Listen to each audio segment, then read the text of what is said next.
नमस्कार, मैं हूं अवनीश बरनवाल और आज हम पढ़ेंगे कबीर दास का एक पाठ जो 11वीं कक्षा की पुस्तक में संकलित है। इस पाठ में 2 पद हैं, आज हम इन्हें पढ़ेंगे। कबीर दास के बारे में आप इसके पहले पढ़ चुके हैं। 10वीं कक्षा में उनका एक पाठ था साखी, जिसमें उनके 10 दोहे संकलित थे। बनारस में लहरतारा के पास इनका जन्म हुआ और अंतिम समय मगहर में बिताया। वहाँ इनकी मृत्यु हो गई। मानते हैं कि कबीरदास को 120 वर्ष की आयु प्राप्त हुई थी। लगभग 120 वर्ष तक ये जीवित रहे। कबीर एक बहुत बड़े समाज सुधारक थे, एक बड़े सोशल रिफॉर्मर थे। इन्होंने जहाँ कहीं भी समाज में कुछ गलत होते देखा, उस पर बेबाक टिप्पणी की। हालांकि ये पढ़े लिखे नहीं थे, तो आम बोलचाल की भाषा में जहाँ चाहिए घूमते गए, वहाँ की भाषा, वहाँ के शब्दों को इन्होंने ग्रहण कर लिया और उन्हीं शब्दों को मिला करके कुछ कुछ बोलते गए, कुछ कुछ कहते गए और बाद में उनके शिष्यों ने उसे संकलित कर लिया, उसे एक जगह इकट्ठा किया और एक ग्रंथ बना बीजक। बीजक में 3 भाग हैं बीजक के, साखी, सबद और रामायणी। पिछली कक्षा में आपने इनके दोहे पढ़े थे। चाहे दोहे हों या पद हों, कबीर के बात करने का विषय लगभग सीमित है। वे गुरु की महिमा का बखान करते हैं, वे समाज सुधार की बात करते हैं, वे लोगों को नीति की और सही रास्ते पर चलने की शिक्षा देते हैं। वे ईश्वर की भी बात करते हैं, लेकिन निराकार ईश्वर की। इसके पहले मैं आपको थोड़ा सा बता दूं कि कबीरदास ने जब जिस युग में, जिस समय ये दोहे और पद लिखे हैं, उस युग को हिंदी साहित्य में भक्ति काल कहते हैं। उस समय को भक्ति काल कहते हैं। भक्ति काल नाम से स्पष्ट है, जहां पर ईश्वर की भक्ति में कविताएं लिखी गई। तो कबीरदास भक्ति काल के थे। भक्ति में भी 2 भाग हो गए उसके, एक सगुण भक्ति शाखा और दूसरी निर्गुण भक्ति शाखा। सगुण यानी ऐसे लोग जो ईश्वर की उपासना करते हैं, जिनका एक रूप है, मूर्ति पूजा करते हैं। उन्हें वे मानते हैं कि ईश्वर का एक फॉर्म होता है, एक आकार होता है। दूसरे लोग ऐसे थे जो मानते थे कि ईश्वर होता तो है, लेकिन उसका कोई रूप नहीं होता, उसे हम देख नहीं सकते। ऐसे लोग निराकार ब्रह्म के उपासक माने जाते हैं। तो कबीर निराकार ब्रह्म के यानी निर्गुण ब्रह्म के उपासक हैं। आगे आप इसमें भी जब आप भक्ति काल में पढ़ेंगे, तो जो निर्गुण भक्ति शाखा है, उसमें 2 भाग हो जाते हैं। एक है ज्ञान मार्गी और एक प्रेम मार्गी। एक जो ज्ञान की बात करते हैं और दूसरे जो प्रेम की बात करते हैं। तो कबीर ज्ञान की बात करने वालों में से हैं। यानी बात यह हो गई कि कबीर ने भक्ति काल में लिखा और इन्होंने ज्ञान की बात की। ईश्वर की बात तो की, लेकिन वहां भी ज्ञान से जोड़कर। वहां भी वे मानते हैं कि ईश्वर उन्हें सारे ज्ञान देने वाला है। अगर हम ईश्वर को पा गए तो हमारे अंदर सारा ज्ञान हो गया। एक जगह वे लिखते हैं कि पोथी पढ़ी पढ़ी जग मुआ, पंडित भया न कोय, एकै आखर पीव का पढ़े सु पंडित होए। तो वहां वे कहते हैं कि किताबें पढ़ने से कुछ नहीं होगा, बल्कि ईश्वर का अगर थोड़ा ज्ञान आपको प्राप्त हो जाए तो आप बड़े ज्ञानी बन जाएंगे। तो एक तरफ वे ज्ञान की ये बात करते हैं। एक जगह कहते हैं गुरु गोविंद दोऊ खड़े, काके लागों पाए, बलिहारी गुरु आपने गोविंद दियो बताएं। वहां गुरु की महिमा बताते हैं कि गुरु जो है वो ईश्वर से भी श्रेष्ठ है। कहीं समाज के आडंबरों को बुरा बताते हैं, कहीं लोगों को अच्छा बनने की शिक्षा देते हैं। तो कुल मिलाकर कबीर का जो उद्देश्य रहा है वह लोगों को अवेयर करना, उन्हें जागरूक करना। लेकिन सबसे बड़ा जो उद्देश्य है उनका, जो सबसे बड़ा काम है जिसके लिए वे जाने जाते हैं, वो है समाज सुधार। इन्होंने जो कुछ कहा है उसमें ज्यादातर चीजें समाज सुधार पर ही आधारित हैं। यानी वे अपने समाज को एक अच्छा समाज बनाना चाहते हैं। तो आइए शुरू करते हैं कबीर का इस पाठ का पहला पद। लिखते हैं वे कि हम तो एक एक करी जाना, दोई कहे तिन्ही को दो जग, जिन नाहिन पहचाना। एक पवन एक ही पानी, एक ज्योति समाना, एक खाक गढ़े सब भाड़े, एक कोहरा साना। तो पहली 4 लाइनें मैं भी पढ़ रहा हूं। इनमें ईश्वर को एक बताने की कोशिश की गई है। वे ये बताना चाहते हैं कि लोग ये जो आपस में लड़ाई करते हैं, हमारे ईश्वर और तुम्हारे ईश्वर, ये गलत है, ईश्वर एक ही है। कैसे कहते हैं वो, क्या तर्क देते हैं उसके लिए, ये देखिए। कहते हैं कि हम तो एक एक करी जाना। एक मतलब एक, वन, और एक का मतलब होता है ईश्वर, क्योंकि वो भी एक है। तो हम तो ईश्वर को एक मानते हैं। एक शब्द है एक, वो 2 बार आया है। तो यमक अलंकार में हम पढ़ते हैं कि जहां पर एक ही शब्द 2 बार आता है और दोनों के अर्थ अलग अलग होते हैं, वहां यमक अलंकार होता है। तो यहां ये कह रहे हैं कि एक एक, पहले एक का मतलब ईश्वर, दूसरे एक का मतलब वन यानी एक। तो दोनों के अर्थ अलग अलग हैं, इसलिए यहां पर यमक अलंकार हो गया। तो हम तो एक एक करी जाना, हम तो ईश्वर को बस एक ही जानते हैं, यानी 2 ईश्वर, एक से अधिक ईश्वर नहीं है। हिंदू के ईश्वर अलग, मुस्लिम के ईश्वर अलग, ऐसा नहीं है। ईश्वर एक ही है। दोई कहें, दोई मतलब 2 यानी 2, दोई कहें तिनही को दोजक। दोजक एक शब्द है, दोजक को दोजख भी कहते हैं। ये यहां एक चीज मैं आपको बता देना चाहता हूं जो छूट गई है, वो ये कि कबीर दास की जो भाषा है वो पंचमेल खिचड़ी कहलाती है। पंचमेल खिचड़ी यानी सदुक्कड़ी कहलाती है, यानी ऐसी भाषा जिसमें आम बोलचाल के शब्द हैं, और भी एक जगह के नहीं, हर जगह के संत थे, साधु थे, एक जगह से दूसरी जगह घूमते फिरते थे, हर जगह के शब्दों को उन्होंने आत्मसात कर लिया, हर जगह के शब्द उनकी रचनाओं में आ जाते हैं। और दूसरी बात, पढ़े लिखे नहीं थे, तो जिन शब्दों का प्रयोग किया है वो शुद्ध हिंदी के शब्द नहीं है, वे अपभ्रंश हैं। वे ऐसे शब्द हैं जो गांवों में लोग गलत उच्चारण के साथ, गलत स्पेलिंग के साथ इस्तेमाल करते हैं, यूज करते हैं। तो कभी भी जो इन्होंने जो शब्द लिखे हुए हैं, आप उन्हें ये मान के मत चलिएगा कि ये कोई शब्द है आज की हिंदी का और उसका मतलब ये निकलेगा, ऐसा नहीं है। जो वो शब्द यूज करते हैं, जो वे शब्द प्रयोग करते हैं कबीर, उन शब्दों के दूसरे रूप, जो शुद्ध रूप है, जो परिष्कृत रूप है, वह हमारे सामने आज हिंदी में है, और हम उन्हें भी पढ़ेंगे और उसका अर्थ भी जानेंगे कि ये शब्द कैसे आया है। तो एक शब्द आया है दोजक। दोजक का कोई अर्थ यहां ऐसा नहीं है। दोजक यानी दोजख, दोजक मतलब नरक यानी हेल। तो दोई कहें तिनही को दोजक। जो लोग ईश्वर को 2 मानते हैं, जो लोग ईश्वर को अलग अलग मानते हैं, उनको नरक में जाना पड़ेगा। स्वर्ग और नरक का कंसेप्ट बना दिया गया है, सभी धर्मों में है लगभग। तो हमारे यहां भी मानते हैं, सनातन धर्म में भी कि आप अच्छे काम करेंगे आप स्वर्ग में जाएंगे, बुरे काम करेंगे नरक में जाएंगे, वहां पर आपको दुख होगा नरक में जाकर। ये जन्नत और जहन्नुम का कंसेप्ट इस्लाम में भी है। आप क्रिश्चियनिटी में जाइए, वहां भी जो आदम और ईव हैं, जो एडम और ईव की उत्पत्ति है, वो वहीं से है। वो पहले हेवन में थे, वहां से उनको भेज दिया गया यहां पर। तो लगभग सभी धर्मों में हेवन और हेल का कंसेप्ट है। ये कंसेप्ट इसीलिए शायद बनाया गया है कि हम उसमें विश्वास रखें, अच्छे काम करें। अगर हमारे अंदर ये डर नहीं होगा, पहले ये नियम कानून नहीं हुआ करते थे इतने। आज है कि आप कोई अपराध करते हैं, कोई गलत काम करते हैं, तो आपको पुलिस दंडित करेगी या कोर्ट आपको सजा सुनाएगी। पहले जमाने में ऐसा नहीं था, न कोर्ट थी न पुलिस। तो लोग बुरे काम करने से कैसे बचेंगे? क्या वो तरीका है जिसके द्वारा लोगों को बुरे काम करने से रोका जाए? तो वहां हेवन और हेल का कंसेप्ट दे दिया गया और बोला गया कि बुरे काम करोगे तो इस तरह की परेशानी आपको फेस करनी पड़ेगी आगे चल के। लोगों पर इसका अच्छा प्रभाव पड़ा और बहुत सारे लोग इस बात से कि ये काम करेंगे तो हमें पाप लगेगा, ये काम करेंगे तो हम नरक जाएंगे, ये गलत काम है, ये गलत और सही की व्याख्या अपने आप उन्होंने की और गलत कामों से दूर हुए। तो इसका समाज पर एक पॉजिटिव इंपैक्ट हुआ। कबीर इस चीज के लिए जाने जाते हैं। कबीर ने हर तरह से बस समाज को सुधारने की बात की है। वे चाहते हैं कि समाज में प्रेम बना रहे, लोग जागरूक हों, जागरूक यानी ज्ञान प्राप्त करें, ईश्वर को जानें और अच्छे काम करें, कोई किसी के प्रति द्वेष न रखे। तो कहते हैं कि जो आदमी ईश्वर को 2 मानेगा, यानी मानेगा कि ईश्वर एक नहीं है, वो नरक में जाएगा। ऐसे लोग जो ईश्वर को नहीं पहचानते हैं, ईश्वर को नहीं जानते हैं, वे लोग नरक में जाएंगे। ऐसा उन्होंने कह दिया जिससे लोग ईश्वर को एक माने। और ईश्वर को एक मानने से क्या होगा?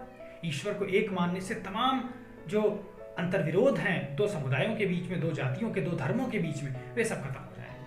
आप जरा सोचिए कि लड़ाइयां किस बात पे हो रही हैं? तुम्हारे ईश्वर अलग, हमारे अलग, तुम्हारी आस्था अलग, हमारी अलग। लेकिन अगर सबके ईश्वर एक हो जाए, अगर सबका धर्म एक जैसा हो जाए, तो किस बात की लड़ाई? ये जितने दंगे आप देखते हैं ये सारे खत्म हो जाएंगे, लड़ाई होगी ही नहीं। बहुत सारी चीजें बस ईश्वर के अस्तित्व पर लड़ी जाती, बहुत सारी लड़ाइयाँ ईश्वर के अस्तित्व पर लड़ ली जाती हैं, जो नहीं होना चाहिए। अगर हम में से हर कोई कबीर की इस बात से सहमत हो जाए कि ईश्वर एक ही है, तो बहुत सारे द्वेष हमारे समाज से समाप्त हो जाएंगे। तो कबीर ने ये अगर कहा है तो इसके पीछे यह तर्क भी हो सकता है। क्यों बताते हैं कि ईश्वर एक है? क्या उदाहरण देते हैं, क्या लॉजिक देते हैं अपना? कहते हैं कि एक है पवन, हवा भी एक ही है जो पूरे विश्व में पूरी धरती पर बहती है, पानी भी एक ही है। ऐसा तो नहीं है कि किसी अलग धर्म के लिए अलग पानी की व्यवस्था की गई है, किसी अलग धर्म के लिए अलग हवा की व्यवस्था की गई है। अगर ऐसा ही होता, सबके ईश्वर अलग अलग होते, तो सब लोग अपने अपने मानने वालों को अलग हवा पानी की भी व्यवस्था करते। लेकिन ऐसा तो नहीं है। इसका मतलब कि ईश्वर एक है। एक है ज्योति समाना, और जो प्रकाश पूरी दुनिया में व्याप्त है वो प्रकाश भी एक है, कहीं कोई अलगाव नहीं है। अलग अलग ईश्वर होते तो अलग अलग प्रकाश, अलग अलग हवा, अलग अलग पानी होते, लेकिन ऐसा नहीं है। और क्या, एक बड़ा अच्छा उदाहरण देते हैं, बड़ा प्यारा उदाहरण देते हैं। कहते हैं कि एक खाक गढ़े सब भाड़े। कहते हैं कि भाड़े मतलब बर्तन। कुम्हार होता है, पॉटर जानते हैं ना। कुम्हार क्या करता है कि वो मिट्टी ले आता है खेत से या कहीं से, ढेर सारी मिट्टी ले आता है, उसको फिर मिक्स करता है पानी के साथ मिला करके, उसे बर्तन बनाने लायक तैयार करता है, और उसके बाद उससे वो बर्तन बनाता है। तो ऐसा नहीं है कि एक मिट्टी से एक ही टाइप के बर्तन बनेंगे, ऐसा तो नहीं है। उसी मिट्टी से वो पुरवा भी बनाएगा, उसी से दिया भी बनाएगा, उसी से घड़ा भी बनाएगा, एक ही मिट्टी से। तो मिट्टी सेम है, जैसे वो हाथ लगाएगा वैसा बर्तन बन गया। यानी एक ही मिट्टी से वो 100 अलग अलग तरह के बर्तन बना सकता है। तो कबीर कहते हैं कि हम सबको बनाने वाला जो ईश्वर है वो भी एक कुम्हार की तरह, एक पॉटर की तरह है। उसने मिट्टी से हम सभी को बना दिया। तो यहां पर ये वाली बात नहीं है कि वो ईश्वर भेदभाव करता है या सबके ईश्वर अलग अलग और सबको अलग अलग उसने बनाया, ऐसा बिल्कुल नहीं है। तो एक ही ईश्वर है, उसने एक ही तरह से सबको बनाया है, बस लोगों का आकार, प्रकार, सोच, समझ उनकी अलग अलग है। और आकार प्रकार भी क्या अलग है, सबके वही 2 आंख 2 कान, सबके तो एक ही जैसे हैं। तो ईश्वर ने सबको एक जैसा ही बनाया है। और अगर जानवरों, पशु पक्षियों, पेड़ पौधों सभी को ले लें तो ये सारे ईश्वर के बनाए हुए बर्तन हैं, एक ही मिट्टी से उन्होंने सबको बनाया है। एक खाक माने मिट्टी, एक खाक गढ़े सब भाड़े, एक ही मिट्टी से सारे बर्तन बने हैं। एक कुम्हारा साना, एक ही कुम्हार ने इन्हें साना है, सानने का मतलब मिक्स कर देना, मिला लेना, गूंथ लेना। एक ही कुम्हार ने इस मिट्टी को गूंथा है, और उस कुम्हार ने एक ही मिट्टी से सारे बर्तन बनाए हैं। यानी इस पूरी दुनिया में जितने लोग भी हैं, वो चाहे जिस धर्म, जिस जाति को मानने वाले हों, वे सभी एक ही ईश्वर के द्वारा बनाए गए हैं। फिर आगे क्या कहते हैं, जैसे बाढ़ी काष्ठ ही काटे, अगिन न काटे कोई, सब घटी अंतर तू ही व्यापक, धरे स्वरूप सोई, माया देख के जगत लुभाना, काहिर नर गरबाना, निर्भय भया कछु नहीं व्यापे, कहे कबीर दीवाना। तो इन 4 लाइनों में और एग्जाम्पल दे करके वो अपनी बात को पुष्ट करते हैं, अपनी बात को मजबूत करते हैं कि जो मैं कह रहा हूं वो माना जाना चाहिए। और क्यों माना जाना चाहिए, क्यों ईश्वर एक है? कहते हैं कि जैसे बाढ़ी मतलब बढ़ई यानी कारपेंटर, जो लकड़ी के काम करता है। जैसे बाढ़ी कास्ट ही काटे, वो लकड़ी को काट देता है। लकड़ी का कोई लट्ठा हो, लकड़ी का कोई टुकड़ा हो, उसको वो काट सकता है, लेकिन काटने के बाद भी उसके अंदर जो आग रहती है वो बनी रहती है। जैसे लकड़ी का बड़ा टुकड़ा हो या छोटा टुकड़ा हो, आप उसे जलाएंगे तो उसमें से कोयला वो बन जाएगी, उसमें आग जलेगी, यानी उसके अंदर आग है। ऐसा नहीं है कि हम लकड़ी को काट दें तो उसके अंदर की आग खत्म हो जाए, नहीं ना। तो उसी तरह से ईश्वर हम सबके अंदर है, चाहे वो किसी तरह का इंसान दिखने वाला है, वो ईश्वर हम सबके अंदर है। और वो हमारे अंदर है, लेकिन हमारे मरने पर या हमारे इस दुनिया में न रहने पर ऐसा नहीं कि ईश्वर खत्म हो जाएगा। आग तो लकड़ी के कटने के बाद भी रह जाती है, तो वो ईश्वर जो हमारे अंदर है वो हमेशा रहने वाला है, चाहे कुछ भी हो जाए। तो इसी का उदाहरण देकर के वे कहते हैं कि सब घटी अंतरी, सब मतलब सभी के, घटी माने शरीर में। ये जो पहली लाइन है, जैसे बाढ़ी काष्ठ ही काटे अगेन न काटे कोई, ये उदाहरण अलंकार का एक उदाहरण है। एक उदाहरण दे करके अपनी बात पुष्ट करने की कोशिश की गई है, अपनी बात को के समर्थन में दूसरी एक बात कही गई है। तो इस तरह के कविता में जब इस तरह के प्रयोग होते हैं तो इसे उदाहरण अलंकार कहते हैं। फिर देखिए एक जगह आया है काटे कोई, एक अलंकार आपने पढ़ा है अनुप्रास अलंकार। तो अनुप्रास अलंकार में क्या होता है, किसी वर्ड की आवृत्ति होती है, कोई वर्ड बार बार आता है, तो काटे कोई में अनुप्रास अलंकार। अगली लाइन में है स्वरूप है सोई, तो वहां स दो बार आ रहा है, इसलिए वहां भी अनुप्रास अलंकार है। सब घट अंतर तू ही व्यापक, सब माने सभी के, घट घट मतलब होता है, घट का एक मतलब तो घड़ा भी होता है, लेकिन घट का दूसरा अर्थ हृदय भी होता है, मन। तो हम सबके मन में, हम सबके मन के अंदर एक हे ईश्वर आप ही व्याप्त हैं। ईश्वर को कह रहे हैं कि वही ईश्वर है जो सबके मन में रहता है, सबके अंदर व्यापक है। और क्या करता है, धरे, धरे मतलब धरना यानी ले लेना, मतलब किसी, अब क्या ले लेना, स्वरूप है, स्वरूप माने स्वरूप यानी फॉर्म। तो धरे स्वरूप है मतलब he has taken the form, उसने एक स्वरूप ले लिया है। किस चीज का स्वरूप, सोई मतलब वैसा ही, यानी ईश्वर हमारे अंदर रह रहा है और उसने वैसा ही रूप ले लिया जैसे हम हैं। मन में ईश्वर तो रह रहा है, अब आप सोचेंगे कि ये ईश्वर तो एक जैसा होगा, एक ही है। अब वो 10 अलग अलग आदमियों के अंदर रह रहा है, वो 10 तो अलग अलग दिखते हैं, ऐसा तो नहीं कि सेम सबका चेहरा एक ही जैसा है ना। फिर अगर ऐसा हो जाए, मान लो कि पूरी दुनिया में एक ही ईश्वर सबके अंदर व्याप्त है, सबका मुंह एक जैसा हो जाए, सबका चेहरा एक जैसा हो जाए, तो कितना मुश्किल हो जाएगा। तो ना तो वहां फोटो काम आएगी और ना तो कोई आइडेंटिटी कार्ड काम आएगा। तो इसलिए ईश्वर ने सबको अलग अलग बनाया है। तो यहां कह रहे हैं कि ईश्वर सबके अंदर है, लेकिन वह जिस व्यक्ति के अंदर रहता है उसके जैसा स्वरूप ले लेता है। मतलब बाहर से वो दिखता थोड़ा ही है, जैसे पानी है, लिक्विड है, कोई भी किसी बर्तन में डालेंगे, ग्लास में डालेंगे, ग्लास के शेप का हो जाएगा, है ना। जग में डालेंगे, जग के शेप का हो जाएगा, बाल्टी में डालेंगे, बाल्टी के शेप का हो जाएगा। इसका मतलब ऐसा नहीं है कि पानी अगर सबके अंदर है तो सब बाहर से एक जैसे दिखने चाहिए, नहीं है ना। तो यहां वे कहते हैं कि एक जगह और कबीर ने कहा, एक जगह कहते हैं कि जल में कुंभ, कुंभ में जल है, बाहर भीतर पानी। क्या एग्जाम्पल देते हैं कि ढेर सारा पानी है, उस पानी में घड़ा रखा हुआ है, पिचर, एक मिट्टी का पॉट है, उसके अंदर भी पानी है। यानी मिट्टी का पॉट है, बाहर भी पानी, अंदर भी पानी। बाहर वाला पानी यानी ईश्वर, अंदर वाला पानी मतलब हमारी आत्मा, और घड़ा जो पिचर है वो क्या है, वो हमारा शरीर है, हमारी बॉडी है। तो जब हमारा शरीर मर जाता है, यानी जब वो घड़ा टूट जाता है, तो क्या होगा, घड़ा तोड़िए क्या होगा, अंदर का पानी बाहर के पानी से मिल जाएगा। मिला कुंभ फूटा कुंभ, जल जल ही समाना, यह तथ्य कहोगी यानी। तो क्या होता है कि अंदर का पानी यानी हमारी आत्मा है, हमारे, ये तो हर कोई स्वीकार करता है ना कि हमारे अंदर कोई आत्मा है, कोई ऐसा तत्व है जो जब तक रहता है तब तक हम हंस रहे हैं, बोल रहे हैं, समझ रहे हैं, महसूस कर रहे हैं, और जब वो तत्व यहाँ से गायब हो जाता है तो हम मर जाते हैं। ये हर कोई मानता है, ये प्रमाणित है बात।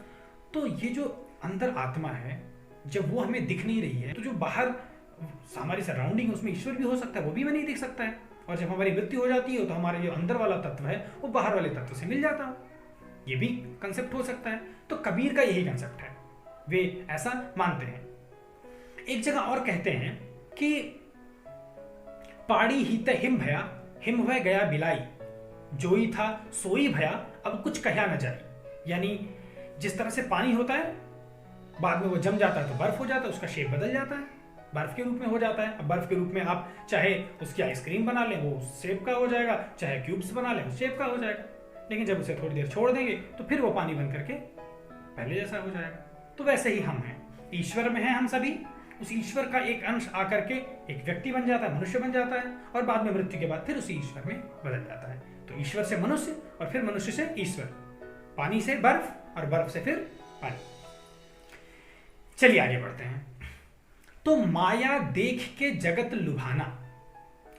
हम लोग क्या करते हैं, दुनिया में इतनी सारी चीजें हैं, इतनी हमारी सुविधा की चीजें हैं, उनको देख करके हम बड़े खुश हो जाते हैं। तो माया देख करके, दुनिया में सब कुछ है, वो सब देख। अब माया क्या है, जो धन है आपका, वैभव है, संपत्ति है, घर है, गाड़ी है, जो कुछ भी, ये सब माया है, ये सब कुछ आपके साथ जाने वाली नहीं है। तो कह रहे हैं कि इन सबको देख करके हम लोग लुभा जाते हैं, हम लोग उनकी तरफ अट्रैक्ट हो जाते हैं, उनकी तरफ आकर्षित हो जाते हैं, वे चीजें हमें अपनी तरफ झुका लेती हैं। लेकिन कबीर कहते हैं कि काहेर नर गर्वाना, गर्वाना मतलब गर्व करना, घमंड करना। लेकिन हे मनुष्य, तुम्हें इन सब चीजों को पा करके, इन सब चीजों को देख करके घमंड नहीं करना चाहिए। क्यों नहीं करना चाहिए? क्योंकि ये चीजें तुम्हारे साथ तो जाने वाली हैं। एक जगह कहते हैं कि काली परो भव लोटना ऊपर जामे घास, यानी कहते हैं कि ऊंचे ऊंचे आवास, अपने ऊंचे ऊंचे बड़े बड़े घर देख करके इतना घमंड करने की जरूरत नहीं है। कल यानी आने वाले समय में, भविष्य में तुम्हें नीचे जमीन पर लिटाया जाएगा, यानी आपको दफन कर दिया जाएगा, आप मर जाएंगे और आपके ऊपर घास जम जाएगी। तो ये जो ऊंचे ऊंचे घर हैं, ये हमेशा आपके काम आने वाले नहीं है। यहाँ भी वही बात कहते हैं कि ये सारी चीजें देख करके जो तुम लोभी हो, इनके प्रति लोभ फील कर रहे हो, जो ग्रीड फील कर रहे हो, जो इनकी तरफ अट्रैक्ट हो रहे हो, आकर्षित हो रहे हो, वैसा करने की जरूरत नहीं है। तुम्हें घमंड नहीं करना चाहिए। क्यों नहीं करना चाहिए? उसके लिए वे कहते हैं कि जब ये सारी चीजें छोड़ दोगे, ये घमंड, ये सारी चीजें छोड़ करके, और तुम ईश्वर की शरण में आ जाओगे, ईश्वर को जानने लगोगे, ईश्वर को मानने लगोगे, तो क्या होगा? निर्भय भया, तो तुम निडर हो जाओगे, तुम्हें किसी चीज का डर नहीं रह जाएगा। आज अभी डर है, पता नहीं हमारा क्या होगा, हम कहीं जाए खरोंच न लग जाए हमें, हम मृत्यु से हर कोई डरता है। यहाँ भी ये कहते हैं कि मृत्यु से व्यक्ति डर रहा है, लेकिन जब ईश्वर को जान लेता है तो मृत्यु से उसका डर समाप्त हो जाता है। वो चाहता है वो खुद ही कि ईश्वर से जाकर मिले। एक बड़े कवि हैं राजेश रेड्डी, और उन्होंने एक जगह अपनी एक गजल में कहते हैं कि अजब सी जिंदगी की कैद है दुनिया का हर इंसान, रिहाई मांगता है पर रिहा होने से डरता है। तो हम सब, हर कोई चाहता है, बात बात में हम कहते हैं ना, अरे अब दुनिया तो बहुत देख ली, अब तो बस जाना है, लेकिन जाना कोई नहीं चाहता। यही बात पे राजेश रेड्डी भी कहते हैं अपनी इस गजल में। यहाँ कबीर कहते हैं कि जब तुम्हें ईश्वर का पता हो जाएगा, जब तुम ईश्वर के बारे में जान जाओगे, तो क्या होगा? निर्भय हो जाओगे, निडर हो जाओगे, कछु नहीं व्यापे, तुम्हें किसी तरह की कोई चिंता नहीं होगी, तुम्हारे अंदर किसी तरह की कोई सोच नहीं रह जाएगी। ये बात कहे कबीर दीवाना। कबीर कहते हैं कि मैं दीवाना हूं, मैं बैरागी हूं। बैरागी मतलब एक ऐसा आदमी जो अपना घर परिवार छोड़ करके निकल जाए, वो केवल दूसरों के हित के लिए सोचे, अपने घर परिवार, अपनी मोह माया से कोई चिंता उसको न रह जाए, ऐसा व्यक्ति वैरागी कहलाता है। तो कबीर के साथ ऐसा है, इसलिए वे वैरागी हैं। वे कहते हैं कि मैं वैरागी हूं, मैं ये बात कह रहा हूं कि अगर तुम ऐसा करोगे, अगर तुम ईश्वर के बारे में जान जाओगे, तो तुम्हें किसी चीज का डर नहीं रहेगा और तुम्हें कुछ नहीं होगा। एक जगह कक्षा 10वीं में एक दोहा आपको बताता हूं, वहां भी उन्होंने यही बात लगभग कही थी। हम घर जाल्या आपड़ा लिया मुराड़ा हाथी, अब घर जालो तास का जो चले हमारे साथी। यानी वहां उस दोहे में भी उन्होंने यही बात बताने की कोशिश की थी कि मैंने अपना घर जला दिया है। घर जलाने का मतलब ये नहीं कि अपना वास्तव में घर जला देना, तुम भी अपना घर जलाओ, बल्कि उसका मतलब ये कि मैंने जितनी बुराइयां थी मेरे शरीर के अंदर, मैंने सबको खत्म कर दिया है। और लिया मुराड़ा हाथी, और वो मशाल ली है मैंने, वो लाठी ली है जिसमें आग जल रही है, और उससे मैं दूसरों के अंदर की बुराई भी जला दूंगा, समाप्त कर दूंगा, अगर आप मेरे फॉलोअर बनते हैं, अगर आप मेरी बात मानते हैं तो यहाँ बात ये हुई कि वे जिन चीजों को जान चुके हैं, जिस ज्ञान को वे प्राप्त कर चुके हैं, वे अपने अनुयायियों से, वे उन लोगों से जो उनकी रचनाएं पढ़ते हैं, जो उनके दोहों को, उनके पदों को जानने की, पढ़ने की कोशिश करते हैं, उन सभी को ये समझाते हैं कि ये ज्ञान मैंने प्राप्त किया है, और मेरे ज्ञान के अनुसार ये है कि आप ईश्वर का ध्यान करें, ईश्वर के बारे में जानेंगे तो आपको कोई डर नहीं रह जाएगा, कोई परेशानी नहीं होगी। और यही बात वे दूसरों को भी समझाते हैं। तो इस तरह से ये पहला पद समाप्त होता है।